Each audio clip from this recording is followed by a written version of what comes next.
양성 질환과의 비교를 보시는데 아니 근데 뭐 별 차이가 없네요. 그렇죠? 네. 그래서 상복부 통증이라든지 이런 것들이 그냥 일반 질환하고는 같다는 거죠. 그래서 여기서 이제 중요한 것은 우리가 검진이 제일 중요할 텐데 그런 면에서 다행인 것은 우리나라의 검진율이 90년대에는 한 5%에 지나지 않던 것이 네. 2000년도에 들어와서는 한 71%로 우리가 이제 국가사업이나 또는 네. 대한암협회 이런 거에서 개몽 많이 하시고 그래서 이렇게 많이 늘어났죠. 그러니까 위암 네. 발견율이 높기 때문에 우리가 전 세계적으로 위암 발병률이 1위라고 또 그렇게 평가를 그럴 받는 수도 거군요. 있겠다는 생각도 들고요. 예, 네. 아무튼 이제 중요한 것은 위암이나 뭐 위궤양, 위염 증상은 별로 차이가 없다는 말씀이시죠? 비슷비슷해요. 네, 그렇습니다.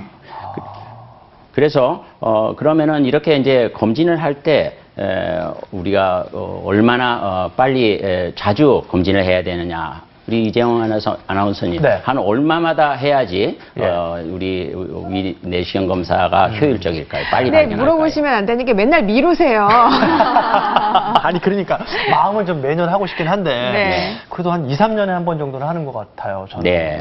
그래서 우리가 이제 저희 서울대학병원 검진센터에서 나온 자료를 한번 같이 네. 보시면은요.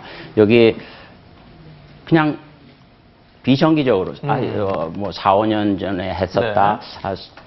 요번에 처음 나와서 했다. 이와 같은 경우하고 네. 2년 또는 1년마다 정기적으로 하신 분들하고 비교를 네. 했더니 위암의 특히 조기 위암의 퍼센티지가 당연히 자주 하면은 높겠죠. 네. 그래서 비정기적으로 한 분들은 한 50%고 2년 이내로 했을 때에는 네.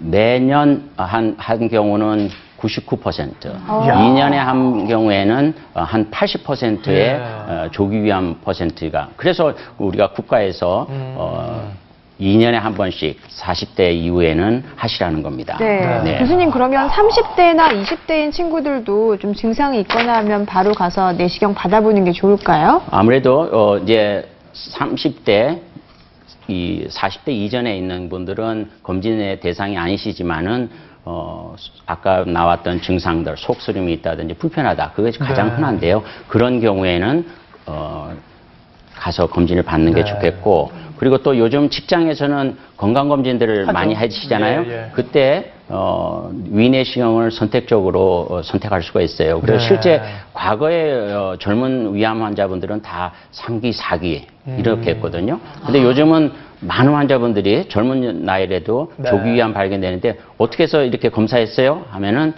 내가 속이 쓰려서 했다. 제일 흔하고요. 두 번째 우리 검진 나오는 데서 내가 선택했다. 그렇게 해서 찾아오는 경우가 가장 흔했습니다. 근데 우리가 계속 뭐 내시경을 해보고 조기 위암 이러는 게 조기에 발견되면은 완치율이 굉장히 많이 차이가 난다면서요? 그렇습니다. 우리가 우선은 우리가 검진을 해서 여기 표에서 보시는 바와 같이 우리나라의 조기 발견율이 상당히 한 20년 동안 정말 이거는 세계에서 제일 아주 빠른 변화라고 할 수 있고 아주 높네요. 우리나라의 이제 성공적인 그 암 사업이라 할 수 있는데요. 과거에 조기 위암이 한 4분의 1 정도밖에 되지 않았다면은 지금은 이제 60%가 넘습니다. 그래서 이런 그 조기 위암 발견율이 높다는 것은 이 환자분들은 당연히 우리가 완치를 기대할 수 있겠죠. 그래서 조기에 발견했을 때 장점은 우선은 수술의 범위가 작아지고요. 그렇죠. 그리고 또 기능도 살려주게 되고 또 이따가 우리 나선영 교수님 말씀하시겠지만 힘든 항암 치료를 하지 않아도 되고 그리고 그러면 빨리 직장에 복귀할 수 있죠. 그리고 또 하나는 무엇보다도 재발률이 낮고 완치 가능하다는 것이죠. 그래서 검진이 가장 중요하고 그래서 우리가 1기 암일 때에는 5년 생존율이 95% 이상 됩니다. 95%요? 네, 그러니까 거의 완치가 된다는 것이죠. 그래서 우리가 일찍 발견하는 것이 중요하다고 강조하는 것입니다. 근데 이제 병기가 진행될수록 5년 생존율은 뚝 떨어지네요. 4기 같은 경우는 20%잖아요. 그렇습니다. 예, 그래서